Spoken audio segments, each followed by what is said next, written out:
Bien quoi la famille, bienvenue dans les Amactus. N'hésite pas à donner de la fort en likant, en t'abonnant, en partageant. C'est parti.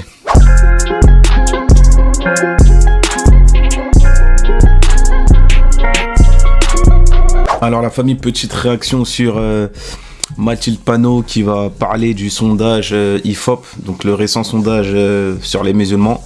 Donc on va voir qu'elle va rétablir une certaine petite vérité. Donc let's go. Donc la famille, je rappelle, il y a un sondage qui a été fait. D'ailleurs, j'ai fait une vidéo dessus. Donc c'est un sondage comme on pouvait s'y attendre, hein, qui a été fait. Déjà, c'est un sondage instrumentalisé qui a été fait à des fins politiques, à des fins idéologiques. Donc forcément, beaucoup d'incohérences qui ont été pointées. Et moi, j'ai pointé le fait que on reproche de plus en plus aux musulmans leur islamité et non leur islamisme, hein. Parce que là, comme j'ai dit, on se dirige doucement, on se dirige de plus en plus vers une, je sais pas si on peut dire ça, une détestation des musulmans, en tout cas une xénophobie des musulmans qu'on veut propager dans tout le pays. C'est l'impression que j'ai en tout cas. Donc là, si on me demande est-ce qu'il y a un sentiment, de la même manière qu'on demandait est-ce qu'il y a un sentiment de submersion migratoire, si on me demande est-ce qu'il y a un sentiment de xénophobie des musulmans, je dirais oui. Est-ce que c'est de l'islamophobie basée sur de la haine anti-musulman ou est-ce que c'est de la haine anti-musulman basée sur l'islamophobie? Ça, c'est une bonne question. Bref. Donc là, on va démarrer ça. Et du coup, comme on pouvait s'y attendre une fois de plus, il y a des politiciens, la plupart des mecs de droite et d'extrême droite sont tombés dedans.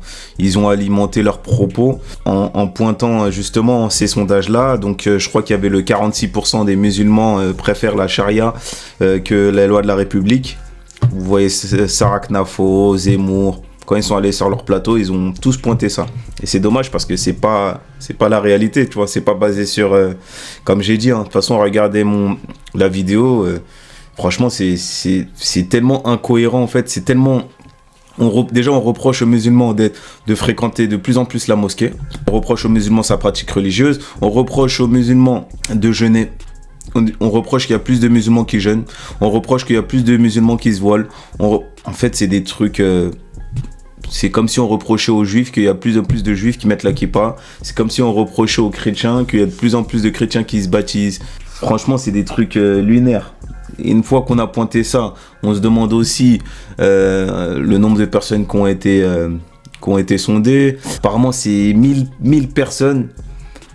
Sur une base de 15 000, on a sondé 1000 personnes. Enfin, c'est très très flou. C'est très flou. J'ai pour les apprentis. Et ça, on verra donc ce qui se passe jeudi prochain. Cette semaine, Mathilde Panot, une étude de l'Institut IFOP a été très commentée et parfois très critiquée aussi. Elle semble montrer que les musulmans de France sont de plus en plus croyants, ce qui est évidemment leur droit, mais aussi qu'une partie d'entre eux, les plus jeunes, des musulmans notamment, ont une pratique de plus en plus rigoriste de l'islam. Est-ce que voilà, c'est ça que j'aimerais bien savoir. Une pratique de plus en plus rigoriste. Et ça, c'est ce qu'ils en ont déduit du coup de leur sondage. Donc de leur sondage à 2 balles. Ils ont déduit que les musulmans sont de plus en plus rigoristes. Qu'est-ce que le rigorisme? Est-ce qu'ils parlent de la pratique extrême de la religion? C'est pas cohérent, c'est pas sérieux. C'est quoi rigoriste? Qu'est-ce que tu veux dire par rigoriste? Est-ce que partir à la Mecque, c'est être rigoriste? C'est lunaire. Et comme je dis, hein, les gars, en fait, faut qu'on se parle. Il faut arrêter de passer par ces canaux pour s'informer. Moi, je veux bien. Moi, personnellement, BFM TV, je le regarde comme une émission. Comme les anges de la télé-réalité, comme une télé-réalité. Comme si je regardais Koh Lanta, comme si je regardais une série. Donc voilà, là, vous avez l'actrice Mathilde Panot et l'acteur Fauvel. Donc, ils discutent. Il y en a un qui va prendre le dessus dans la discussion, il y en a un autre qui va prendre le dessus et voilà. C'est vraiment comme ça que je pense qu'il faut le regarder et pas autrement. Et malheureusement, il y en a qui le regardent avec un premier degré pas possible. Et ce qui fait que ils sont orientés, et qu'ils veuillent ou non. Et BFM TV, c'est une force médiatique, c'est une puissance de fou. On n'y peut rien. Que ce soit BFM TV, que ce soit CNews, malheureusement, ils ont la puissance de changer les esprits, d'alimenter les esprits, de les influencer. Ils ont un pouvoir de fou, de gueudin.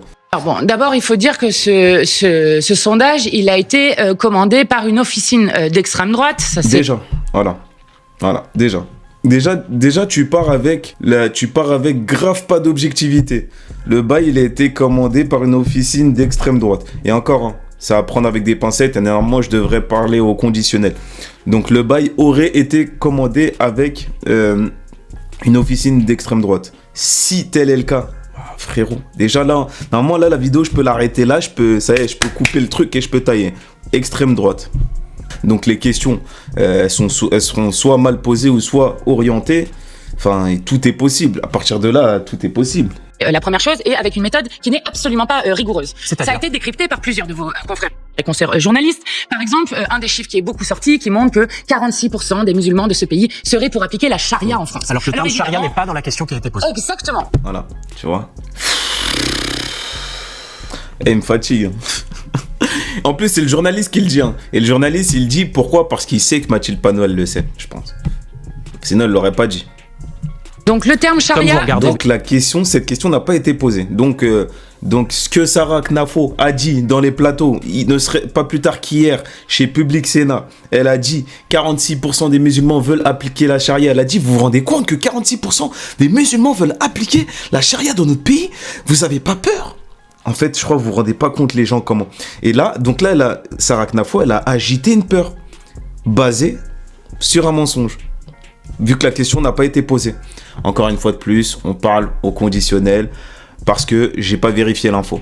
Donc, comme j'ai pas vérifié l'info, je peux pas être sûr à 100% de ce que Mathilde Panot dit, mais ça a l'air d'être une vérité vu que Mathilde Panot le dit et son contradicteur juste en face, il le dit aussi. Donc, je pense au moins à 80% de vérité. Donc, donc cette question n'a pas été posée aux personnes sondées. Ok.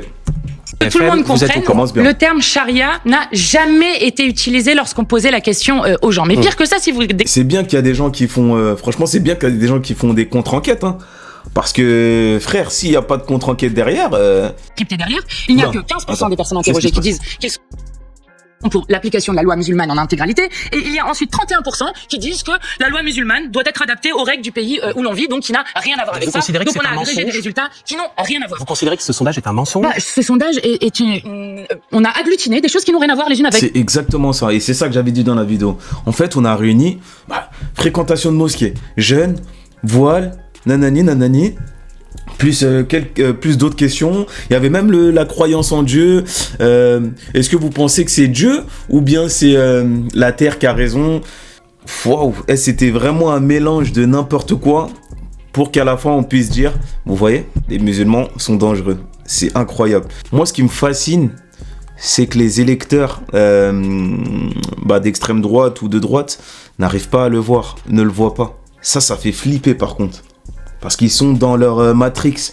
Ils sont dans leur matrix de ce que Sarah et Zemmour leur pondent. Et CNews aussi. Pascal Pro. Et ça fait flipper. Ça veut dire qu'en fait, les Pascal Pro et tout, ils se sont dit, ok, en fait, on est capable d'influencer les Français. Bah écoutez, on va le faire. Et ils ont appelé ça décrire le réel. Donc là, selon eux, ils ont décrit le réel. C'est fort. Quelque part, ça se respecte. Hein.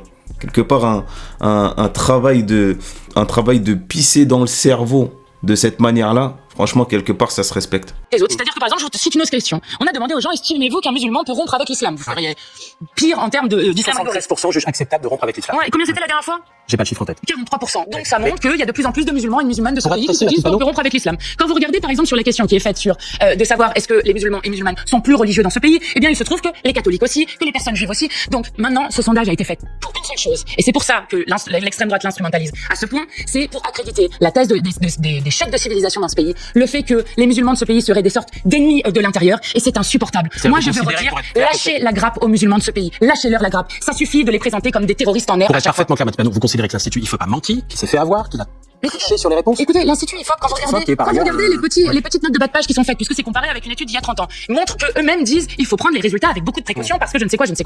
Donc, ce travail est un travail qui a été fait sur une commande par l'extrême droite pour démontrer que les musulmans de ce pays seraient un éventuel danger. Et je dis alerte. Quand vous avez des chaînes comme CNews qui donc propagent une idéologie d'extrême droite absolument partout, qui ont sur leur bandeau le mot islam tous les jours sur 365 jours, sauf 31 jours dans l'année. Arrêtez avec cela. Donc, ce sondage est... Par contre, là, il y a la dénonciation de ce sondage frauduleux. Il y a que Mathilde Panot qui l'a dit. Il y a personne qui... J'ai entendu personne au PS le dénoncer. Et que Mathilde Panot. Il fait ni à faire. Et la République, je vais vous dire, la République par la loi de 1905, garantit la liberté de conscience et la liberté de culte. Ouais. Vous allez Voilà. attaquer l'IFOP après ce que vous nous dites là? Mais c'est pas une question d'attaquer les FOP, je décrédibilise complètement ce sondage. simplement. Je dis que c'est honteux d'accorder du crédit, de passer des heures et des heures sur les médias. Je ne sais pas, on pourrait parler des 4 féminicides qui ont eu lieu il y a pas longtemps et des 149 féminicides qu'on a eu cette année. On pourrait parler de l'échec de la COP30 alors que nous parlons du plus grand enjeu sur la question de la survie de l'humanité et de la survie du seul écosystème compatible avec la vie humaine. Voilà. C'est ça le pire, la famille, c'est qu'il y a des vrais problèmes. Hein. Il y a des vrais problèmes. Et je vous dis la vérité, ces vrais problèmes-là, moi-même, je ne serais même pas capable d'en parler. C'est des problèmes dont je ne serais pas capable de traiter. Moi, je me limite aux sujets sociaux, aux sujets de division, aux sujets de racisme, aux sujets d'antisémitisme, aux sujets comme ça. Mais en vérité, il y a des sujets beaucoup plus importants qu'on devrait traiter. Les hôpitaux, l'école, la guerre, des vrais sujets, des sujets de premier ordre. Mais non, on traite des sujets comme ça et qui font... on passe à peu près 5, parce que là, ils sont à peu près à 5, on passe 5-6 minutes dessus. Et c'est vraiment une perte de temps. Comme actuellement, là, les médias, ils commencent leur interview par... est-ce que vous allez acheter le livre de Sarkozy ? C'est une dinguerie. Et après, derrière, tu dois dérouler un peu... Ça, franchement, c'est vraiment pas sérieux. Je sais pas, moi, je sais pas si ça a toujours été comme ça, la politique. Parce que moi, je m'y intéresse depuis très peu. Mais si ça a toujours été comme ça, au secours. Et comme j'ai dit, hein, le problème, c'est que nous, les gens de gauche et les gens de droite, ils ont comme intermédiaire BFM TV et CNews. Alors que s'ils se parlaient eux-mêmes directement, ils y trouveraient tellement de points communs. Ben justement, tous les problèmes prioritaires, là, l'hôpital, la santé, le pouvoir d'achat, l'agriculture, plein de problèmes qui les rassemblent. Mais le problème, c'est qu'on passe par ces canaux-là. Et comme je disais tout à l'heure, les gens, ils regardent pas ça ils regardent pas ça comme une série de télé-réalité ou comme un dessin animé. Ils le regardent au premier degré. Et ça fait que c'est eux nos intermédiaires et on les utilise. Du coup, enfin, ils nous utilisent plutôt. En plus de faire de l'argent, ils nous utilisent. Et on se divise. Comme on dit, diviser pour mieux régner. J'espère vraiment qu'il y a des gens qui le comprendront un jour. Parce qu'il y a les médias alternatifs qui sont là pour ça, justement. Les médias sur YouTube. Comme Asselineau, comme Idrissa Aberkane, comme plein de médias. Comme Le Monde Moderne, Alexis Poulain. Il y a plein de médias, justement, qui sont là pour ça. Mais bon, ça prend du temps. C'est pas demain que ça va prendre. C'est pas demain que ça va prendre, mais à long terme, ouais, c'est sûr que ça va prendre. En tout cas, pour l'instant, on continue à se diviser. Et c'est comme moi, là, par exemple. Et c'est ça que j'essaie de faire comme travail. Vous voyez, moi, dans mes vidéos, j'ai des commentaires de gens qui sont pas d'accord avec moi. Mais malheureusement, vous allez avoir des commentaires. Moi, le désaccord, je l'accepte. Le désaccord, il est le bienvenu. J'accepte le désaccord encore plus que quelqu'un qui est d'accord avec moi. Le problème, c'est que quand tu vas commencer, on va dire, il y a quelqu'un qui me répond avec un message de désaccord avec moi. Et ce message, on va dire que ce message s'accompagne d'invectives, des attaques personnelles. C'est pas grave. Vous me connaissez maintenant, je m'en fous. Derrière ce message, moi, je vais répondre avec une volonté de discuter, une volonté de débattre. Parce que justement, j'ai bien vu que cette personne est d'un camp complètement opposé au mien. Et cette personne, elle m'apparaît comme biberonnée à CNews ou à BFM, ou peut-être pas du tout. Hein. Justement, pour savoir, pour me renseigner, je demande la discussion avec cette personne. Cette personne, elle va refuser la discussion. Donc en fait, la personne, elle est venue. Elle a mis un commentaire négatif ou constructif, comme elle veut. Moi, derrière ce commentaire, je veux, de bonne foi, par souci de compréhension avec cette personne. Je veux débattre, je veux discuter. Même on s'appelle au téléphone, même on se voit, même on se capte, tout, n'importe. Même on se parle. Non, je refuse. Ok. Ah, déjà, il y a déjà un problème, là. Il y a déjà un gros problème. Et je pense que c'est comme ça dans tous les réseaux sociaux, malheureusement. Parce que sur Twitter, je faisais des débats avec des racistes. Je parle, nanani, on parle. Au moment où je dis, écoute, viens, on discute, pour de vrai, une vraie discussion sérieuse. Non, je n'ai pas envie de perdre de temps avec toi. Nanani, nanani. C'est-à-dire qu'en fait, les gens, ils sont là que pour diffuser leur haine. C'est tout. Leur haine ou leur ego ou... un truc du genre, un truc négatif, et partir. Et ça, c'est dommage. Ça, c'est vraiment dommage. Par exemple, qui serait autre chose que de taper toute la journée sur les musulmans et les musulmanes de ce pays. Vous avez eu l'occasion d'exprimer votre point de vue sur cette enquête, Okay. mais je crois que c'était important de le faire. Je voudrais... Bon. Ah ouais, ça fait beaucoup, là. Ok, je pense que c'est bon. Assez parlé, la famille. En tout cas, je te laisse donner ton avis en commentaire, qu'il soit positif, qu'il soit négatif, tant qu'il n'y a pas d'attaque personnelle. Moi, ça me va. Si tu veux qu'on en discute avec grand plaisir, Je suis pas du tout fermé à la discussion, je suis même là pour apprendre. Voilà, hein, je te laisse liker, commenter, t'abonner et paix sur vous tous. Paix même sur les haters.